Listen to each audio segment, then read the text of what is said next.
नमस्कार साथियों, आयुर्वेदिक एक्यूप्रेशर की ऑनलाइन क्लास में आप सभी का स्वागत है। आज की क्लास में हम टिश्यूज़ के बारे में जानकारी प्राप्त करेंगे।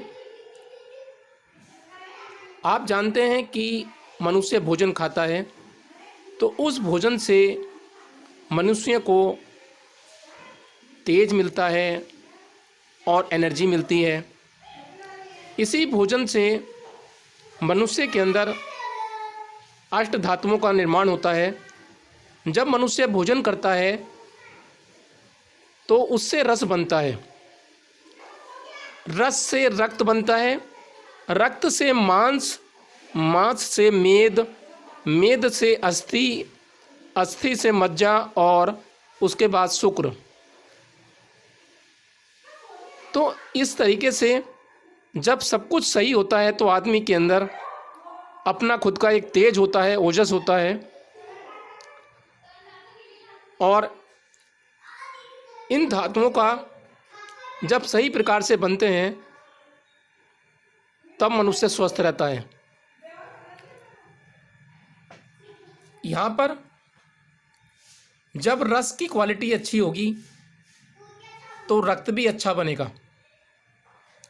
भोजन अच्छी तरह चबाएंगे तो उससे रस बनेगा, तो रस की क्वालिटी अगर अच्छी होती है तो रक्त भी अच्छा बनता है, मांस भी अच्छा बनेगा और उसमें अच्छी एनर्जी होगी।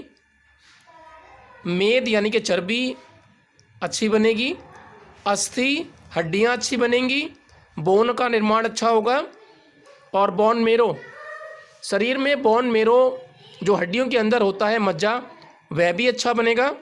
और उसी मज्जा से जब शुक्र बनता है तो शुक्र अच्छा होगा तो आने वाली संतान भी हष्ट पुष्ट पैदा होंगी, ज्ञानवान पैदा होंगी। तो हमें सबसे पहले भोजन को अच्छी तरह प्रकार से ही बहुत पौष्टिक भोजन लेना चाहिए, चबाकर भोजन लेना चाहिए, भोजन की क्वालिटी अच्छी होनी चाहिए, तभी इन सभी अष्ट धातुओं का निर्माण बहुत ही अच्छी प्रकार से हो पाएगा। शरीर में किस धातु की वजह से कहाँ प्रॉब्लम है उसको हाथ के जॉइंट्स पर आप देखेंगे।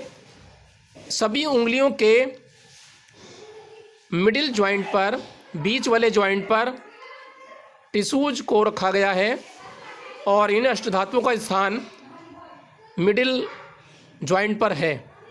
तो आइए देखते हैं। अंगूठे में कोई भी टिश्यू नहीं है और इंडेक्स फिंगर पर ब्लड को रखा गया है। 3 नंबर उंगली है, ये ब्लड को रखा गया है और इधर इंडेक्स फिंगर जो उंगली है 4 नंबर राइट हैंड में, उसके पित्त ज्वाइंट यानी कि मिडिल ज्वाइंट पर प्लाज्मा को रखा गया है। जब ब्लड संबंधी कोई भी प्रॉब्लम होती है तो इन दोनों ज्वाइंट पर उपचार दिया जाता है, जैसे हीमोग्लोबिन, डायबिटीज के अंदर भी आप इंडेक्स फिंगर में ही भी उपचार देते हैं और हीमोग्लोबिन का उपचार भी इंडेक्स फिंगर में किया जाता है। तो ब्लड संबंधी प्रॉब्लम के लिए आप ब्लड और प्लाज्मा पर उपचार देंगे। अब आते हैं स्मॉल फिंगर 1 नंबर, ये उंगली स्किन की प्रॉब्लम के लिए है, मसल्स की प्रॉब्लम के लिए पित्त ज्वाइंट पर उपचार देंगे आप।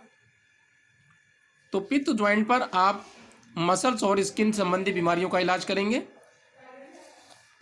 Finger number 2 left small finger में फ्लैश यानी कि मेद से संबंधित उंगली है और यहाँ पर आप एडिपोज यानी कि चर्बी का इलाज करेंगे। यदि चर्बी ज़्यादा है और फैट लॉस करना है तो उसके लिए आपको मिडिल फिंगर, मिडिल जॉइंट पर उपचार करना होगा। उसके लिए आपको स्मॉल फिंगर के मिडिल जॉइंट पर उपचार करना होगा।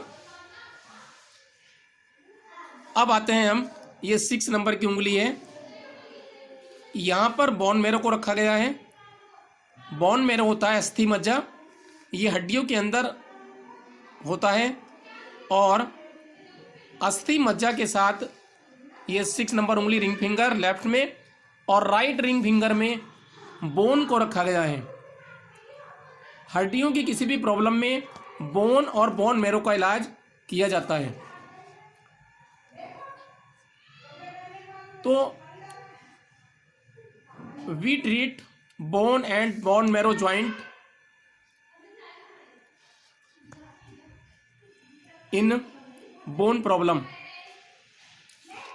तो बोन यानी कि हड्डी से संबंधित बीमारियों में हड्डियां कमज़ोर हो गई हैं या टूट गई हैं या फिर उनके अंदर पानी की अधिकता कमी या एनर्जी की कमी है, तो बोन और बोन मैरो पर इलाज किया जाएगा।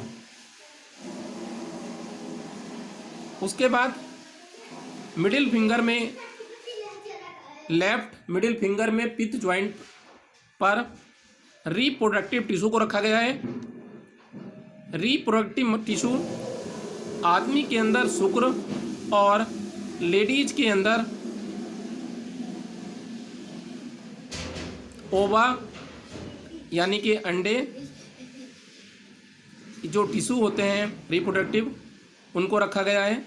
जब ओवा या डिम्ब यानी कि ओवा और शुक्र संबंधित कोई प्रॉब्लम हो तो उसका इलाज लेफ्ट मिडिल फिंगर के पित्त ज्वाइंट पर किया जाएगा।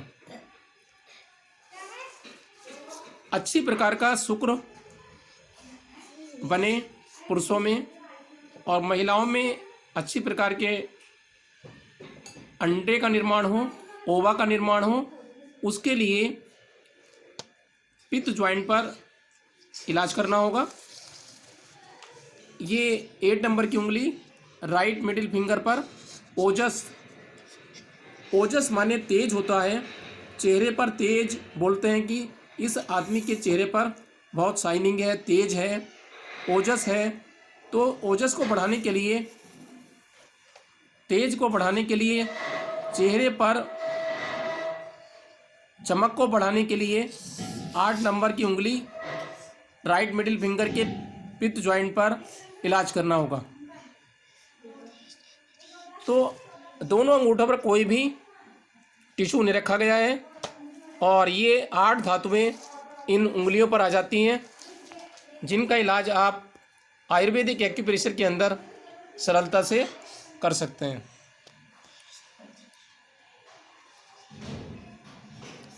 तो आज की वीडियो में आपको ये बताया गया और आप साधारण मेथी पट्टी बांधकर भी यहाँ पर इलाज कर सकते हैं या आगे मैग्नेट से भी इसका इलाज किया जा सकता है।